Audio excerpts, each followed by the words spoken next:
Imana kweli. Apotre yageze hano. Tunashukuru Mungu kwa sababu apostle amekuja huku. Agiye gusengera ibyifuzo. Kandi abantu bihangane bareke gutaha banze babasengera. Pawulo ngo yaragiye i Korinto ngo asanga ibibazo 38. Hano Gitega 35 na. None ga aronka utumizo ivyo bibazo. Bwana sifiwe. Amen. Tugiye kuririmba indirimbo yanyiriwemo ni basho twayiririmbye. None nararebye kumbuga ndasubira ndatekereza nama ngenda ngera kure. Narifite gusengera ku pasteur nabaye mburetse no mwaka. None tugiye kuvuga ngo ibintu bikakumara imbaraga z'umutima. Bwana sifiwe. Amen. Urugezi rwo mu ijuru ni n'urw'ikinege n'umuri ku giti cy'utarebuwa tarebuwa muturanye. Wenyine ugusuka mugenda wenyine. Kandi naje gusanga uyu mugabo avuze ijambo. Bombi bavuze hari umugore umwe ngo barabwirije umukazana yari yasivye ngo aravuga ngo iryo jambo risanze nyira rya dahari. Uyu mukozi w'Imana ni ngaho nyine bamwe ntibari bahari. Ariko yavuze ibintu bituri ukuye naje gusanga abanyamurenge gutamba nibo bambere. Ariko kutirega nibo banyuma. Narahebye. Nimba bazabiregera he? Nagerageje gukurikira abantu bazabaje gushingura rongayi iri yarangata. Sanga nta munye muguza wirega kandi bazavuga muri quartier ko ari umuntu uzugenda nijoro. Narahebye. Ariko sinzi ho bazabiregera. Abatiregera kuri iri jambo ntibirege bagiye gupfa. Yesu ko muzamubona ko tuzoja mu ijuru ibintu bazavuga muri quartier nimba ari kumeze. Urabona harantu uzoja. Bwana sifiwe. Imana izomfashe abo nzoyabona sinzi ko tuzumvikana. Turirimba iyo ndirimbo. Yes.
Haleluya. Noneho nitugenda umukuga cyane afatira ntasengera ibyifuzo. Sawa. Amen. Kandi dukeneye ngo subi nije potre yamara kayisubiza nta commentaire dukeneye Rwanda n'amapepo kweli nta yindi commentaire dukeneye gusenga none nafata mikrofoni niturangiza twinikize aduhe amaherekezo hanyuma nyuma yaho nageze saa zine zuzu asingirize mikrofoni dutarama abindi. Bwana sifiwe. Amen.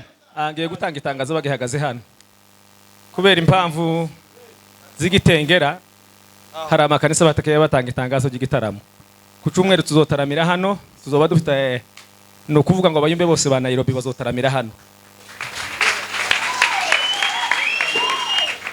Nairobi yose ntabwo ari executive yonyine no kuvuga ngo abayumbe bose ba Nairobi ku cyumweru bazoba bari hano. Nutumva itangazo mu ikanisa ryanyu itangazo mu ikanisa ryanyu ninga gusa tuzohurire hano. Ijambo rya kabiri tuzotarama na kabiri nijoro abafite umwanya muzose. Imana ibaheze umugisha. Amen. Mukoze neza cyane. Bavandi. Kweli. Sema amen. Amen. Vuga ngo amen. Amen. Ndambara y'abakristo Vita za Wakristo sindiza abantu. si kama za wanadamu, Nibanga gusa nibiye abayumbe bahano. ni siri ya waombezi wa hapa kwa mlima huu. Abayobozi n'abayumbe bose munumve. Viongozi hata waombezi wote. Indambara z'amagambo Vita za maneno si zacu. si zetu. Amagambo Maneno, si zacu. vita hiyo si yetu. Indambara zacu Vita zetu nugusenga. ni maombi, Nivi ni ombi na kupiga magoti, nugushira Imana ibirimo bivuga. ni kumpelekea Mungu kile kinaongelelewa kwa mlima huu. Nicho abayumbe bababwiriza ku isi yose hari ya umoja. Hapo umoja ndio kinahubiriwa hapo.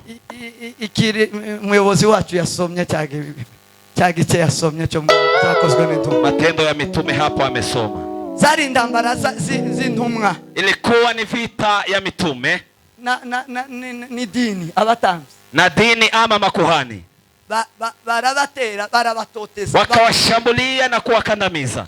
Ibi ni bisanzwe Mambo haya ni ya kawaida kubayumbe kuntumwa. Twebwe sinabwe muzamusomera mu kwa waombezi ama kwa mitume. Nimewaambia someni neno la Mungu. Ndambara mutazosanga muri Biblia. Vita zote zinapatikana kwa Biblia, ariko ibo bakomeje gusenga, lakini wao wameendelea kuomba no kuvuga ijambo ry'Imana na kulitangaza neno la Bwana. Umukuru wabo bitaga Mariyeri, umuhanga mwarimu wabo, kiongozi wao mwalimu mkuu Gamalieli, bari bubaha, walikuwa wakimheshimu sana. ngo bafashe intumwa abwira abafarisayo arababwira n'abatambyi ngo duheze bigishwa izi ntumwa nimuzisohoreho gatoya mbabwira ijambo. Akawaambia mitume hao watoke kidogo alafu niwaambie neno. Asigara arababwira ngo akabaki na kuwaambia hivi, mureke bano bantu mutaboneka mugwanya Imana. Acha watu hawa msionekane ya kwamba mnampiganisha Mungu. Mubareke. Muwaache. Mubareke. Acheni watu hawa. Iyo murimo musenga, mukiwa kwa maombi, iyo mwinikije mugasenga no kuvuga ijambo ry'Imana nguko, mukiwa kwa maombi na kusoma neno la Mungu, Gamalieli wabo azobabwira ngo nimureke. Gamalieli wao atawaambia acheni mambo hayo. Sema amen. Amen. Mutaboneka mugwanya Imana, usionekane ya kwamba mnampiganisha Mwenyezi Mungu. Kandi ndahuza ugwanya Imana ngo abeho. Na uwezi ukampiganishe Mungu alafu uishi. Uzomenya makuru ya Farao wagwanyije Imana. Soma habari za Farao yule ambaye amempiganisha Mungu. None Egiputa yabaye shite total. Hadi leo Misri imeanguka kabisa. Kubera kugwanya Imana. Kwa sababu ya kumpiganisha Mungu. Hallelujah. Hallelujah. Sema amen. Amen. tugiye gusubiramo ka Nataka kurudilia tena. gusenga nyabyo Kuomba ile ya ukweli nukuramya Imana no kwihima ni kumwabudu Mungu na kumsifu. mu mutima wawe uzuminge uyu watazi kuzuminga bazuminga Kwa moyo wako yani weke mambo hayo karibu na wewe. yego uzuminge Uyalete mambo hayo karibu na wewe. ivyo Imana yakoze mu buzima bwawe Yale Mungu amefanya kwa maisha yako. kukera wari warangije gusenga nukuvuga ivyo Imana yakoze ejo Kuomba ni kusema kile Mungu amekifanya jana na mwaka uliopita. ubusenzi bukoze igitanga Hiyo ni ombi la kushangaza. sema amen Atukuzwe Yesu. vuga amen Amen. iyo duhimbaza tuba twatuvuga gukomera kw'Imana n'imbaraga Tukimsifu Mungu yani tunatangaza nguvu za Mungu. zamara kumanuka zatwegera Nguvu za Mungu zikishuka na kutukaribia. iyo Mana wabonye imirimba yakwegera Mungu yule umeona mirimba na mahali pengine. Imana wabonye mu mwaka ushize yakwegera Mungu ambaye umeona last year. Imana wabonye uri wenyine Mungu yakwegera yule umemwona mahali pa upeke. uhitute ikikwegereye ibuye riraho Kile kilicho karibu na wewe unakichukua. ibuye riraho Jiwe liko hapo. ririca Goliathi Litamua Goliati.